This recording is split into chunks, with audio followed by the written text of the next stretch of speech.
या ठिकाणी जो महाराष्ट्र विधिमंडळाचा राष्ट्रकुल विधिमंडळातला महाराष्ट्र विधान परिषदेचा उत्कृष्ट भाषण पुरस्कार राष्ट्रपती द्रौपदी मुर्मू यांच्या हस्ते मिळाला, त्या प्रित्यर्थ हा सत्कार होता। या सत्कारामध्ये अनेक कंगोऱ्या आहेत।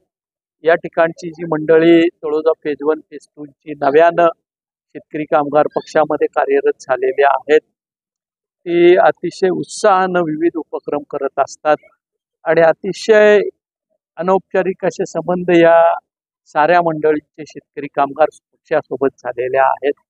मी मनापासून त्यांना धन्यवाद देतो की या मंडळीने हा सत्कार सोहळा आयोजित केला।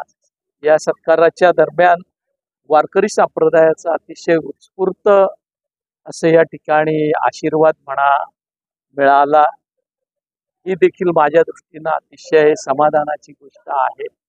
संप्रदायाच्या क्षेत्रामध्ये काम करणारी मंडळी सहसा राजकीय व्यासपीठावर यायला तयार नसतात, पण जे ऋणानुबंध या साऱ्यांचे आमच्या बरोबर आहेत त्याच्यातून अगदी खुलेपणाने ही मंडळी आली आणि त्यांनी आशीर्वाद दिला। तळोजा फेज 1 फेज 2 चे सारे सहकारी आणि या परिसरातील रहिवासी अतिशय मोठ्या संख्येनं या ठिकाणी या सोहळ्याला आले आणि त्यांनी आशीर्वाद रूपी सत्कार केलेला आहे। ही सारी मंडळी नव्यानं जुडल्यानंतर विविध उपक्रम सातत्यानं चालू असतात। एकही रविवार किंवा एकही पब्लिक हॉलिडे असा नाही की ज्या वेळेला इथं कार्यक्रम नाही। सांप्रदायिक सामाजिक सारे कार्यक्रम अतिशय उत्साहानं आणि एकावर एक वर्तन कार्यक्रम करत असतात। दीक्षा जाधव असतील, आपली मंडळी ज्ञानेश्वर असेल, देवा मडवी असेल, रवी पाटील असेल, पेंदरची मंडळी असेल, ही सारीच मंडळी या ठिकाणी पेठालीची मंडळी सगळे या परिसरातली मंडळी नव्यानं सहकारी आलेले सगळे मारवा असेल, आसावरी असेल, या ठिकाणची मंडळी फेजवेनमध्ये प्रसाद ढगे पाटील आणि त्यांच्या सोबत आलेले सारी मंडळी हे विविध उपक्रम करत असतात। आज या ठिकाणी आरोग्य शिबिर झालं, नेत्र शिबिर झालं, ह्या गोष्टी जसं आपलं संस्कार आहेत त्या संस्काराच्या पद्धतीनंच होत असतात आणि मला निश्चितपणानं आनंद आहे की अतिशय चांगल्या पद्धतीनं या नव्यानं विकसित होणाऱ्या फेज 1 फेज 2 च्या परिसरामध्ये शेतकरी कामगार पक्ष रुजतोय, बहरतोय। या साऱ्या सहकार्यांच्या माध्यमातून हे काम होतंय। मी निश्चितपणानं काही गोष्टीचा उल्लेख या ठिकाणी करायला मागेन।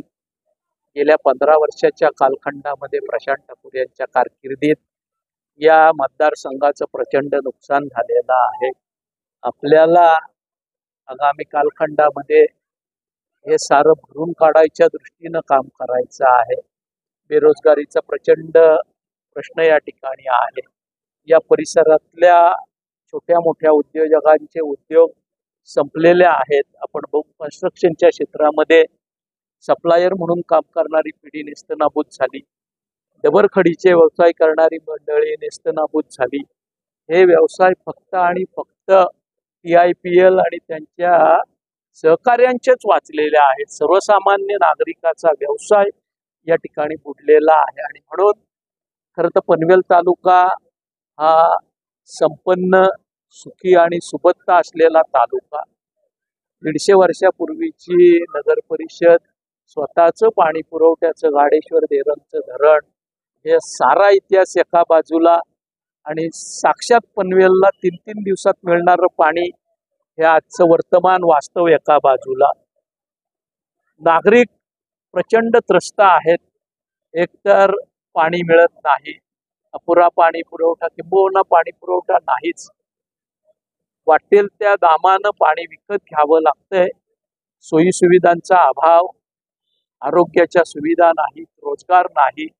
या ठिकाणी आपण बघतोय या साऱ्याच्या ताण, प्रॉपर्टी टॅक्सचा ताण या साऱ्या मंडळींवर आहे।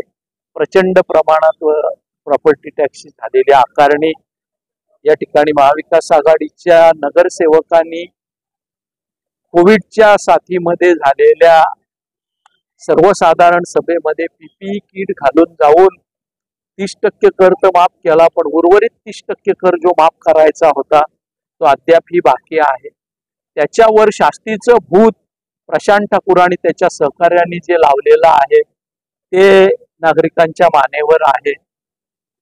नैनाच्या बाबतीत या तालुक्यातला शेतकरी संत्रस्त आहे. सिडकोच्या नव्या मुंबई प्रकल्पासाठी ज्यांच्या जमिनी गेल्या ते नागरिक जी गरजेपोटी बांधलेली घरं आहेत त्या संदर्भात जे खोटं नाटं सांगितलं जातंय. 4 दिवसापूर्वीच प्रशांत ठाकूर यांनी प्रेस घेतली आणि ह्या परिसरातल्या नवी मुंबई क्षेत्रातल्या लोकांच्या गरजेपोटी घराचा प्रश्न सुटला म्हणून सांगितलं.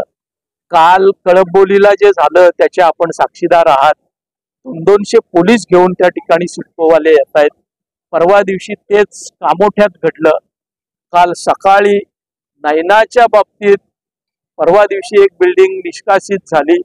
काल सर्वेसाठी देवतला लोक येणार होते पण शेवटी कातावलेला हा सर्वसामान्य माणूस शेतकरी नागरिक रस्त्यावर आला. कळंबोलीला 200 पोलीस असूनही सिडकोला परत जावं लागलं. देवतला सिडकोचे सर्वेयर्स येण्याला धजावले नाही. ह्या साऱ्या गोष्टींना न्याय मिळवून द्यायचा आहे. महायुतीच्या सरकारमध्ये तर हे न्याय मिळणार नाही.